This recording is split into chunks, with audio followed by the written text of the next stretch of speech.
Hello दोस्तों, कैसे हैं आप लोग। आपने कभी सोचा है जब डिमांड बहुत ज्यादा बढ़ जाती है और सप्लाई उस डिमांड को पूरा नहीं कर पाती, तब शुरू होता है इन्फ्लेशनरी प्रेशर। और इस इन्फ्लेशनरी प्रेशर के कारण प्राइस राइज हो जाता है, जिसको हम एक्सेस डिमांड भी कहते हैं। तो आइए आज की इस वीडियो के अंदर हम जानेंगे ये प्रेशर कैसे कम किया जा सकता है और इसके साथ और कंसर्न टॉपिक क्या हो सकते हैं। तो आइए शुरू करते हैं वीडियो को। फुल एम्प्लॉयमेंट का क्या मतलब है। देखिए, इकोनॉमी के अंदर मैं अगर काम करने के लिए तैयार हूं और मुझे काम मिल रहा है और जितना काम चाह रहा हूं मैं काम कर पा रहा हूं, तो फुल एम्प्लॉयमेंट है। लेकिन फुल एम्प्लॉयमेंट का मतलब कभी ये नहीं होता कि अनएम्प्लॉयमेंट नहीं है। देखिए, अनएम्प्लॉयमेंट के तो रीजन और भी बहुत सारे हो सकते हैं। थोड़े समय के लिए काम ना मिलना, तो वो भी अनएम्प्लॉयमेंट होता है। तो अभी इसको भी हम आगे समझेंगे। पहले फुल एम्प्लॉयमेंट को हम समझते हैं एक डेफिनेशन के और डायग्राम के द्वारा। Full employment is the situation in which all people who are willing and able to work at the prevailing wage rate get job except for normal unemployment. अब इस डायग्राम में आपको दिख रहा है कि हमारी एक एएस की इनकम लाइन है और एडी जो है हमारी डिमांड की लाइन है। ये दोनों पॉइंट इंटरसेक्ट कर रहे हैं ई पॉइंट पे। तो जो ई है वो फुल एम्प्लॉयमेंट है। फुल एम्प्लॉयमेंट का मतलब होता है जितनी डिमांड हो रही है उतनी ही सप्लाई पूरी हो रही है और उतनी ही प्रोडक्शन हो रही है, तो उसे हम फुल एम्प्लॉयमेंट कहते हैं। अब अनएम्प्लॉयमेंट की क्या कैटेगरी हो सकती है। तो अनएम्प्लॉयमेंट की कैटेगरी मैंने अभी आपको बताया था। जैसे पहले फ्रिक्शनल अनएम्प्लॉयमेंट है। तो फ्रिक्शनल अनएम्प्लॉयमेंट का मतलब है frictional unemployed is the temporary unemployment that occur when people are changing job और सर्चिंग द न्यू जॉब्स। देखिए, कभी कभार क्या होता है कि सपोज मुझे नई जॉब की एडवांटेज मिल रही है और मैंने जॉब करना चाह रहा हूं, तो उतने समय में अगर खाली हूं या मुझे 15 दिन तक जॉब नहीं मिल रही है, तो अनएम्प्लॉयमेंट की कंडीशन हो जाएगी। तो ये एक तरह से फ्रिक्शनल अनएम्प्लॉयमेंट होता है। तो आप समझ में आ गया होगा। नेक्स्ट है structural unemployment. Structural unemployment occur when worker skill do not match the job available in the economy. देखिए, जो चीज मेरे पास है, यानी क्लास का मतलब स्किल से है, और अगर मेरी स्किल के अकॉर्डिंग मुझे अगर जॉब नहीं मिलती, तो वो स्ट्रक्चरल अनएम्प्लॉयमेंट होता है। तो ऐसे तो हमारे देश में लाखों लोग हैं जिनके साथ ये दिक्कतें होती है। पर involuntary unemployment. Involuntary unemployment is a situation where people are willing to work at the current wage rate but cannot find a job.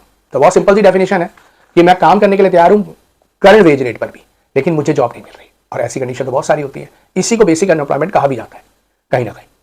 अब अगला पॉइंट आप पढ़ेंगे under employment. Under employment is situation where person he employed but not fully utilize according to their skill ability और working time. अब example से समझ लेते हैं, एक दुकानदार है, उधर इंजीनियर काम करने लग जाए, तो आप समझिए उसकी स्किल के अकॉर्डिंग उसे नहीं मिल रहा, तो पूरी तरह से काम नहीं हो रहा, उसके पूरी वर्किंग आवर्स यूज नहीं हो रहे, उसकी स्किल यूज नहीं हो रही। तो ये इनवॉलंटरी एम्प्लॉयमेंट है। अब इसका डायग्राम में आप देखिए, वही लाइन आपकी एएस की लाइन है, इनकम लाइन है। एडी जो है लाइन है हमारी, फुल एम्प्लॉयमेंट जो है वो ई पॉइंट है। लेकिन आप देख रहे हैं कि एक E1 है। E1 का मतलब हो रहा है वो अंडर एम्प्लॉयमेंट है, यानी हमारे एम्प्लॉयड पर्सन है, उनको हम पूरी तरह यूटिलाइज नहीं कर रहे, स्किल मैच न होने के कारण। तो आप देख रहे हैं उसके कारण प्रोडक्शन कम हो रही है, और जो बीच में आपको ई और बी का गैप दिख रहा है वही इन्फ्लेशनरी गैप शो करता है। अब हम शुरू करेंगे इंपॉर्टेंट टॉपिक इन्फ्लेशनरी गैप के कारण। ये इन्फ्लेशनरी गैप क्या होता है। देखिए, जब हम बाजार में डिमांड कर रहे हैं और उस डिमांड को पूरा करने के लिए सप्लाई अवेलेबल नहीं है, यानी सप्लाई ज्यादा है, तो आप समझ गए demand is more then supply. तो जो जितना डिफरेंस होगा डिमांड और सप्लाई के बीच का, वो इन्फ्लेशनरी गैप कहलाता है या एक्सेस डिमांड भी कहलाता है। तो आइए इसे डेफिनेशन के द्वारा समझते हैं। Inflationary gap is the excess of aggregate demand over aggregate supply at full employment level of output. It is called excess demand. Inflationary gap is equal to excess demand is equal to AD is more than AS at full employment. अब देखिए, यहां पर एक full employment की बात आ रही है बार-बार, मैंने आपको पहले भी बताया फुल एम्प्लॉयमेंट। देखिए, इसका मतलब यह होता है कि आपके पास जो रिसोर्सेज हैं आप उसको फुली यूटिलाइज कर रहे हैं, यानी इससे ज्यादा प्रोडक्शन कर नहीं पाएंगे। जब इससे ज्यादा प्रोडक्शन नहीं कर पाएंगे तो आप सप्लाई को पूरा ही नहीं कर पाएंगे, यानी जितनी आप सप्लाई दे रहे हैं उससे कई ज्यादा डिमांड है और उस डिमांड को आप पूरा नहीं कर पाएंगे। तो उस डिमांड को कैसे कंट्रोल किया जाता है, सरकार उसके लिए क्या करती है, वो आगे हम देखते हैं। लेकिन उससे पहले यह जानेंगे कि यह डिमांड बढ़ क्यों रही है। तो आइए डायग्राम को समझते हैं और फिर डिमांड के रीजन समझते हैं और फिर इसके कंट्रोल के समझेंगे। तो देखिए, डायग्राम में हमें शो हो रहा है कि एएस हमारी इनकम लाइन है और जो हमारी एडी की लाइन है वो हमारी एक्चुअल लाइन है। लेकिन आप देख रहे हैं एक्चुअल का मतलब है वो इक्विलिब्रियम पॉइंट है, यानी फुल एम्प्लॉयमेंट है। लेकिन डिमांड हमारी कौन सी है, वो AD1 है, यानी AD1 AD से ज्यादा है। गैप हमारा जो दिख रहा है वो EF का है, यानी वो गैप इन्फ्लेशनरी गैप का है। यानी आप ये कह सकते हैं कि AD जो है सपोज मान लेते हैं 50 है और AD1 जो है वो हमारा 100 है। इसका मतलब मार्केट में डिमांड 100 की है, लेकिन प्रोडक्ट जो है वो 50 ही है। अब प्रोड्यूसर 50 से 100 कर नहीं सकता क्योंकि फुल एम्प्लॉयमेंट यानी उसके पास रिसोर्सेज अवेलेबल नहीं है। तो इसी कंडीशन को, इसी EF को हम इन्फ्लेशनरी गैप कहते हैं। अब इस इन्फ्लेशनरी गैप के हम डायग्राम को देख रहे हैं। The 45 degree is the equilibrium when aggregate demand is equal to aggregate supply. अब ये पॉइंट इक्विलिब्रियम पॉइंट का हो गया। The AD gap intersect the line 45 line at the point E which represent full employment equilibrium with the output of OM। अब आप दिख रहा है OM जो है हमारा फुल एम्प्लॉयमेंट की कंडीशन है, यानी उतनी ही क्वांटिटी हम बना पा रहे हैं जो E से हमारा फुल एम्प्लॉयमेंट को शो कर रहा है। When aggregate demand increase from AD to AD1, अब ये जो इन्फ्लेशन गैप है वो कहीं ना कहीं डिमांड को ज्यादा दिखाने की कोशिश कर रहा है और the new demand curve lie above the 45 line. 4 point at full employment output OM जो हम दिखा रहे हैं, the new demand reach point F. F का मतलब है जो उससे ज्यादा डिमांड है, which is higher than E point. यही शो कर रहा है हमारा एक्सेस डिमांड या फिर इन्फ्लेशनरी गैप को। The shaded area between E and F represent the inflationary gap will lead to rise in the price level inflation. अब बात करते हैं कि एक्सेस डिमांड बाजार के अंदर इतनी ज्यादा डिमांड करते क्यों हैं लोग। देखिए डिमांड करने के रीजन तो बहुत सारे हैं।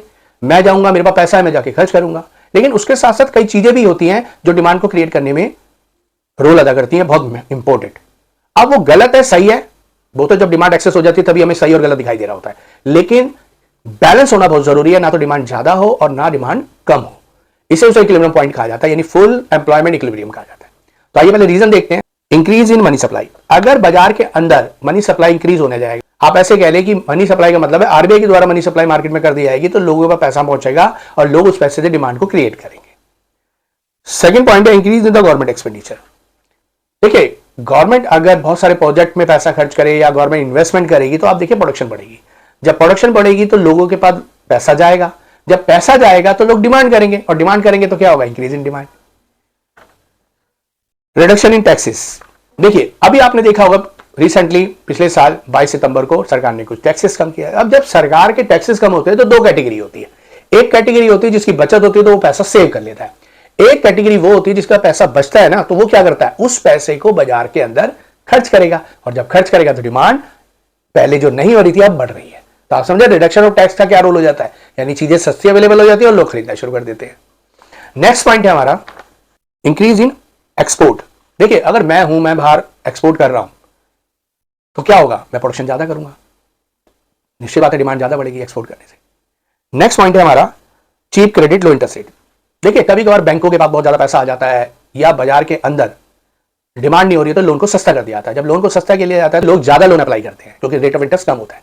अब वो लोन लेकर क्या करते हैं, बाजार में एक्सपेंडिचर ज्यादा करते हैं। जब एक्सपेंडिचर ज्यादा होता है तो क्या होता है, डिमांड बढ़ती है। Next point increase in private investment. देखिए सीधी सिंपल सी बात है, डोमेस्टिक इन्वेस्टमेंट हो हमारे देश में, आप समझिए रिलायंस इंडस्ट्री हो गई, विप्रो हो गई, अडानी हो गया, ठीक है, बेल हो गया, या बाहर की एफडीआई हमारे देश के अंदर अगर इन्वेस्टमेंट करेगी तो किस लिए करेगी, प्रोडक्शन बढ़ेगी। प्रोडक्शन बढ़ेगी तो डिमांड बढ़ती है, कहीं ना कहीं पैसा सर्कुलर में घूमता है तो वो भी डिमांड को क्रिएट करता है, यानी एक्सेसिव डिमांड जनरेट हो जाती है। Increase in disposal income. देखिए डिस्पोजल इनकम क्या होती है, टैक्स देने के बाद जो मेरे पास इनकम बचती है वो डिस्पोजल इनकम कहलाती है। अब मेरे पास अगर इनकम बढ़ रही है, सपोज मेरी सैलरी बढ़ जाती है या मेरा बिजनेस बढ़ गया या मेरे प्रॉफिट बढ़ गया, तो मैं क्या करूंगा, कहीं ना कहीं पैसा खर्च करूंगा। ये पैसा सब मैं अपनी फैमिली के लिए ज्यादा से ज्यादा डिमांड कर रहा हूं, बट इकोनॉमी में उसका बैड इफेक्ट जाता है। मैं डिमांड ज्यादा कर रहा हूं तो कहीं ना कहीं सप्लाई उतनी ना होकर तो राइज हो जाएगा। तो आइए अब इसका सॉल्यूशन देखते हैं। सिंपल सी बात है, जब बाजार में एक्सेस डिमांड होती है तो दो लोग आगे आते हैं। एक लोग का मतलब हो गया आरबीआई और एक गवर्नमेंट। देखिए गवर्नमेंट जब आगे आती है ना तो समझ ले उसको कहते हैं फिस्कल पॉलिसी, और जब आरबीआई आता है तो उसको कहते हैं मॉनेटरी पॉलिसी।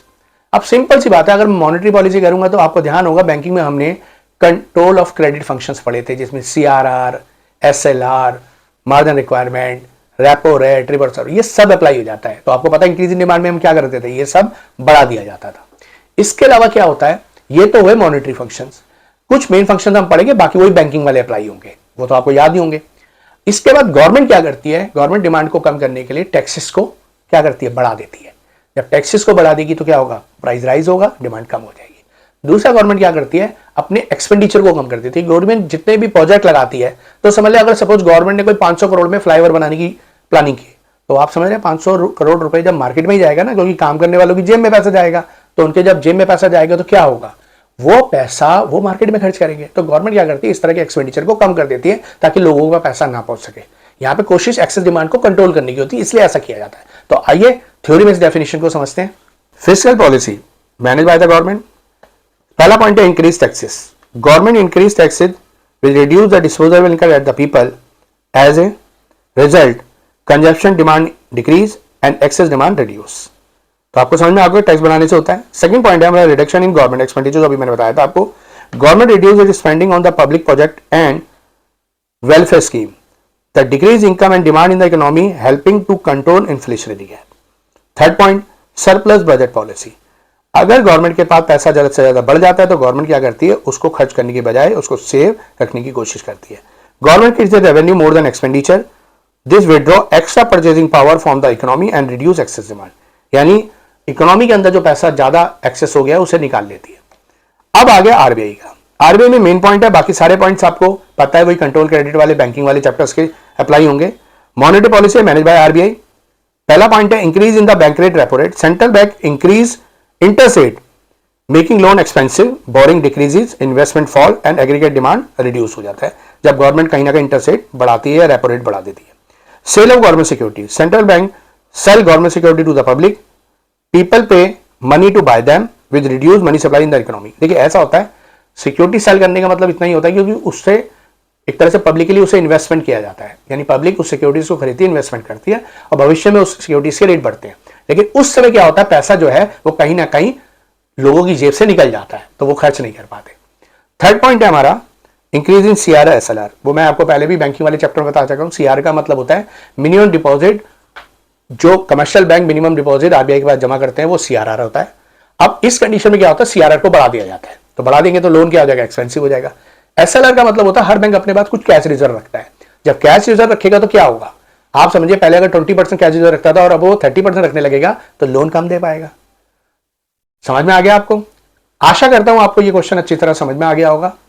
इस तरीके से हम इन्फ्लेशनरी गैप को कम कर सकते हैं।